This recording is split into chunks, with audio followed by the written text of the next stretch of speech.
अंबेडकर के मूलमंत्रों का राज। भारतीय संविधान के जनक एवं भारत गणराज्य के निर्माताओं में से एक, भारत रत्न बाबा साहेब भीमराव अंबेडकर आजाद भारत के पहले विधि एवं न्याय मंत्री थे।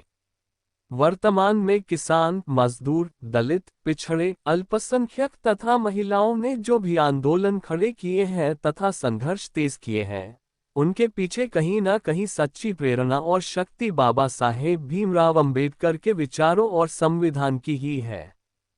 किसी भी आंदोलन की शक्ति और प्रेरणा बाबा साहेब भीमराव अंबेडकर के 3 मूलमंत्रों में ही निहित है। बाबा साहब के मूलमंत्र अद्वितीय हैं। इन मूलमंत्रों का विश्व में कोई सानी नहीं है। वे मूलमंत्र हैं: शिक्षित बनो, संगठित रहो और संघर्ष करो। शिक्षित बनो का मतलब सिर्फ पढ़ना लिखना ही नहीं है, बल्कि पढ़ लिख कर अपने हक अधिकारों के लिए जागरूक बनना है। जागरूक होने के बाद स्वयं को संगठित करना है, फिर अपने उद्देश्य के लिए संघर्ष करना है।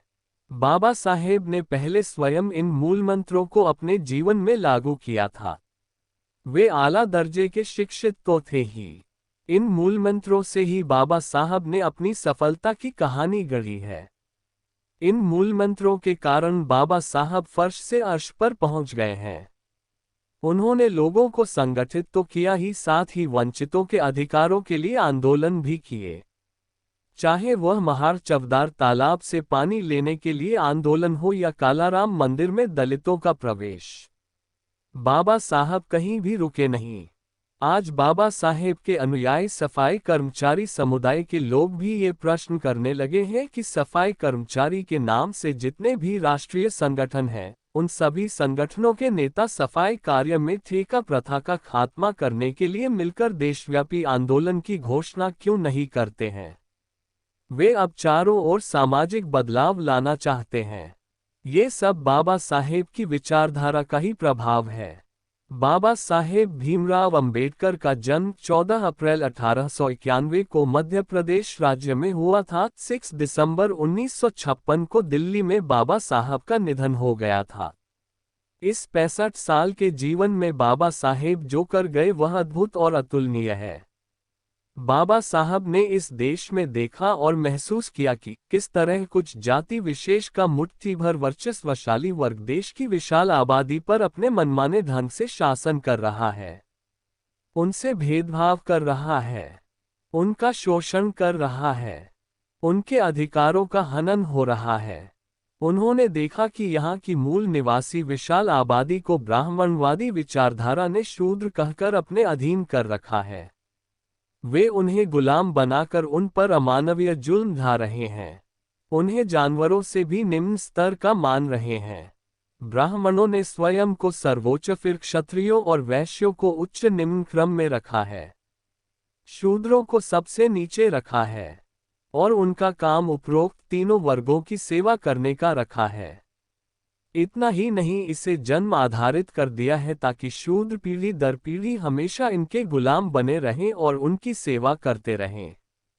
बाबा साहेब ने जब संविधान लिखा तब इनको अनुसूचित जाति, अनुसूचित जनजाति और अन्य पिछड़ा वर्ग में विभाजित कर दिया। इनके प्रतिनिधित्व के लिए संविधान में आरक्षण के विशेष प्रावधान भी किए।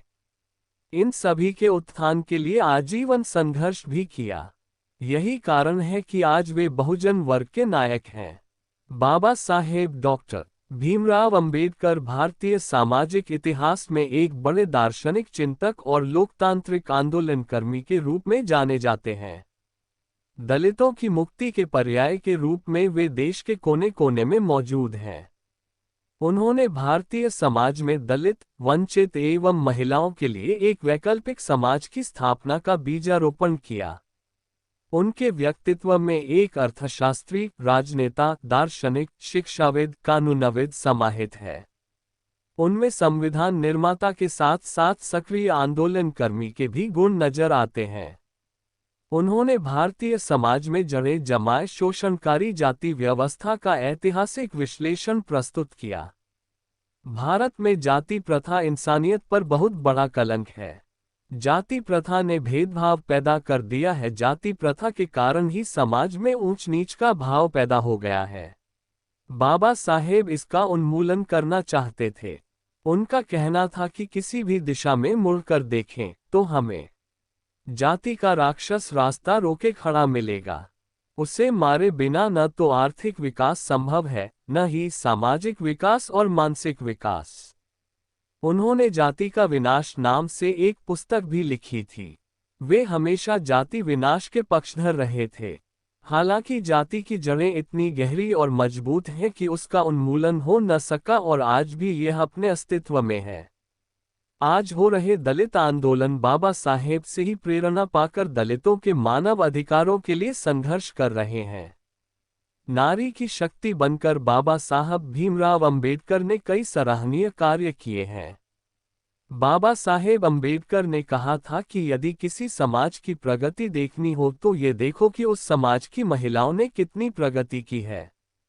वे समाज के विकास का पैमाना महिलाओं के विकास को मानते थे। वे महिलाओं के शिक्षा के प्रबल हिमायती थे।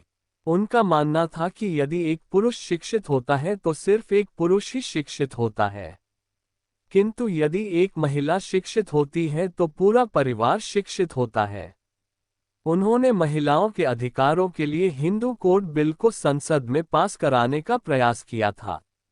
उन्होंने उस समय महिला सशक्तिकरण की आवाज उठाई जब महिलाओं के अधिकारों व विकास की बात करने वाला कोई नहीं था। वे दलित, स्त्री एवं वंचित समुदाय के लिए शिक्षा को अनिवार्य और ताकतवर मानते थे। इसलिए उन्होंने एक बार कहा भी था कि शिक्षा शेरनी का वह दूध है जो पिएगा वो ही दहाड़ेगा। आज महिला अधिकारों के लिए संघर्षरत सभी आंदोलन बाबा साहेब के मूल मंत्रों तथा उनकी विचारधारा से ही प्रेरित हैं। बाबा साहब भीमराव अंबेडकर बहुजन समाज के भी हितैषी रहे हैं। उन्होंने बिना भेदभाव के सभी का कल्याण किया। 1923 में उन्होंने बहिष्कृत हितकारिणी सभा की स्थापना की थी, जिसका मुख्य उद्देश्य था वंचित समुदाय के लिए शिक्षा और आर्थिक सुधार। इसके लिए उन्होंने वंचित समुदाय से विभिन्न संस्थानों को अपने हाथों में लेने पर जोर दिया। उन्होंने लोगों को जागरूक करने के लिए समय समय पर मूक नायक, जनता और बहिष्कृत भारत जैसे समाचार पत्रिकाएं अपनी ही प्रेस से निकाली। 1927 से 28 में उन्होंने सीधे दलितों के लिए आंदोलन के नेतृत्व की शुरुआत की, जिसे महाड़ आंदोलन के नाम से जाना जाता है। महाड़ में चवदार तालाब पर दलितों को पानी लेने की मनाही थी, जिसे सरकार ने एक कानून बनाकर उस तालाब को दलितों के पानी लेने के अधिकार को संरक्षित किया। कानून बनाने के बावजूद उच्च जाति के लोग चवदार तालाब से पानी नहीं लेने देते थे।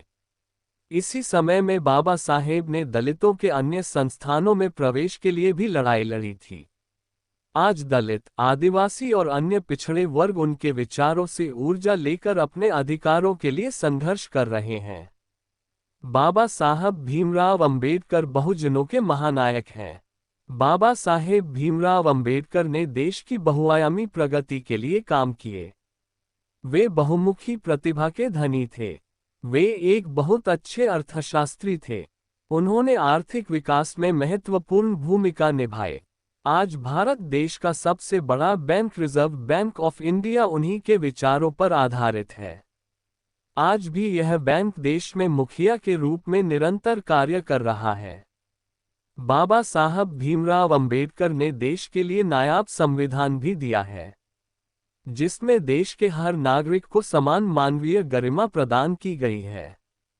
सभी को समान मानव अधिकार दिए गए हैं। भले ही बाबा साहेब भीमराव अंबेडकर अब हमारे बीच नहीं हैं, पर आज उनकी महत्ता पूरी दुनिया ने स्वीकार की है।